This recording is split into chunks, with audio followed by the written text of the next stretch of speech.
Hello everyone, this is Varsha.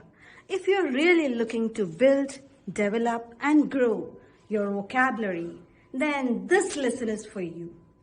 Today I'm going to talk to you about confusing words. Words really confuse us. So today I'm going to talk to you about some of the confusing words which will really help you to improve your communication skills. So let's get started. So the first two confusing words are achieve and accomplish. They both are really confusing. They are both similar but slightly different. Achieve and success both means to have success. To achieve your goals, to accomplish your goals, both means you are having success. But what's the difference?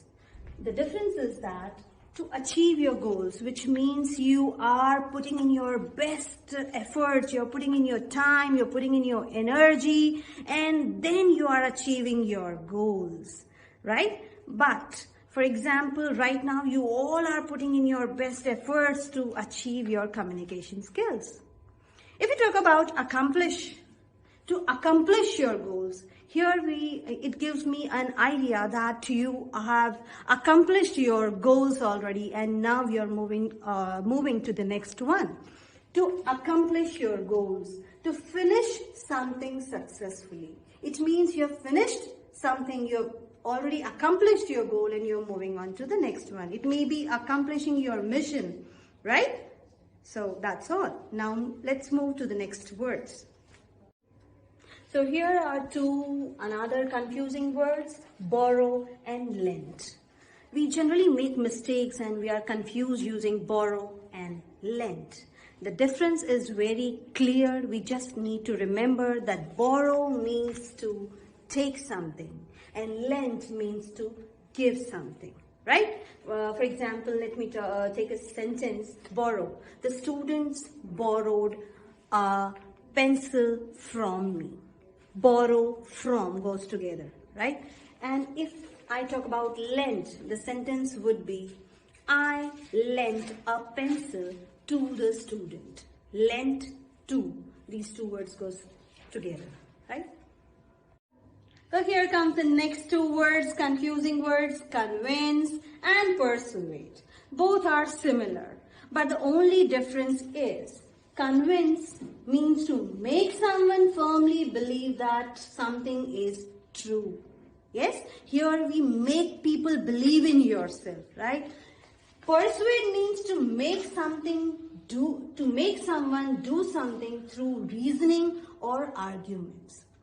Let's say earlier I used to persuade you to watch my lesson, but now what I can feel from your gestures that you all are really convinced that you will continue watching my lessons, right? I'm Archana once again with next confusing words. First is desert and the next is dessert. Let's talk about desert first. It has two meanings. There are two different meanings.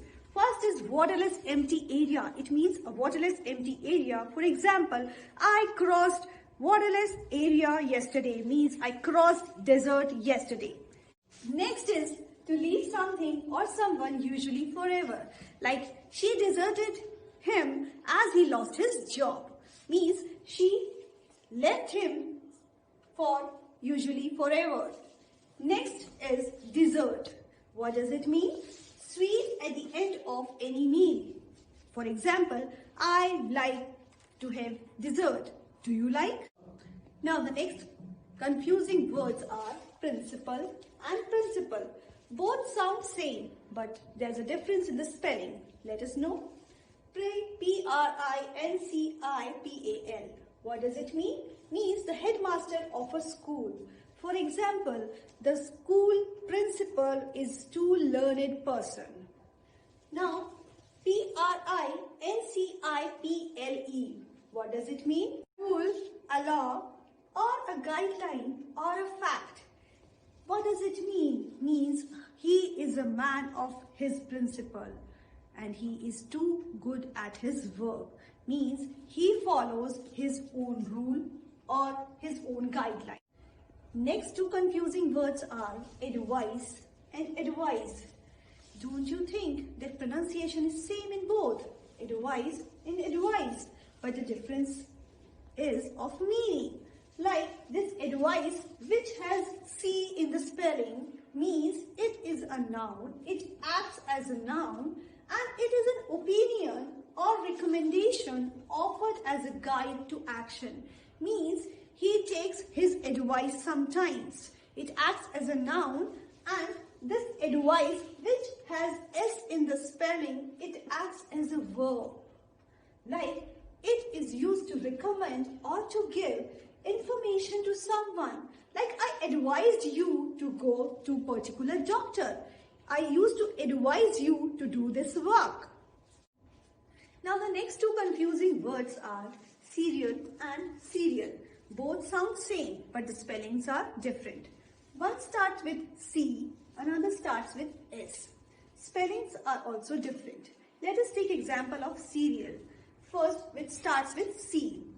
It acts as a noun and it means that always refers to a kind of a food. It always refers to a kind of a food.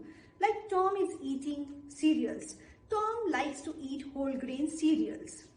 Now let us go to the next cereal, which starts with letter S, which means things are in certain order, like in a list or something that repeats usually at specific times.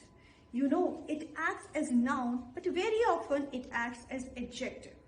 It means like serial, in order, like every machinery has a serial number, every computer has a serial number, every mobile has a serial number. Like I watch or something I saw is the computer serial number is missing. This machine has this serial number.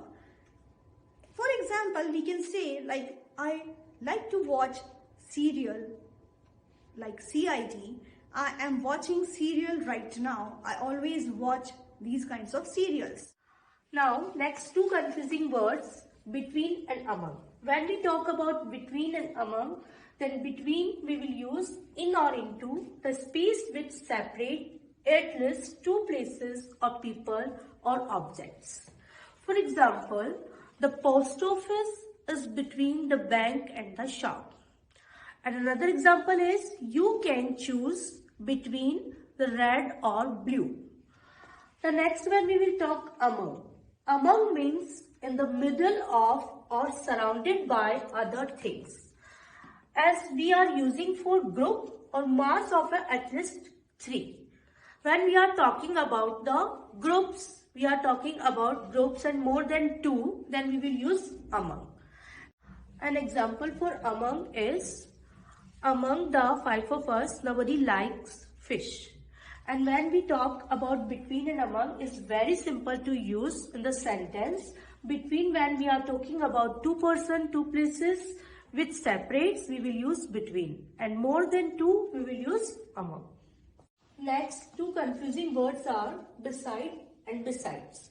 When without s, beside means tells us location of something, means next to or at the side of, close to something. As a girl is standing beside tree. And another example, she is sitting beside her. And when we will talk besides using as, when we will use this word as a preposition in addition, or when we will use as an adverb, its meaning moreover and also. We can give example, she wants to learn English besides French and Urdu. So the next two confusing words are then and than. Then with an E means relates to time, or it means in that case. For example, I was fitter then. That means I'm talking about another time. Another example is, if you are not happy, then leave. For example, that means if you are not happy, in that case, you can leave. Other means, than with an A means to introduce a comparison. When we are comparing 2 or more things, in that case, we will use than with an A. For example, she is taller than him. He is happier than, her. The next two words are sight and sight. Their pronunciation might be the same, but their spelling and meaning is completely different. First word, S-I-T-E, site means any location. For example, the construction site is a dangerous place. Next, S-I-G-H-T, sight means ability to see or anything which is seen. For example, my sight is not clear. That means my vision is not clear. Another example is, he fell in love with her at first sight. That means as soon as he saw her, he fell in love with her. Next two words are affect and effect. There is only a slight change in their spellings, A and E, but the meaning is very different. The first word is affect with an A. It means impact. If anything has an impact on something else, that means it affects it. For example, her words affected her brother very deeply. That means her words had a very deep impact on her brother. Next word is effect, which means a consequence or a result of anything. For example, the effects of the earthquake were disastrous.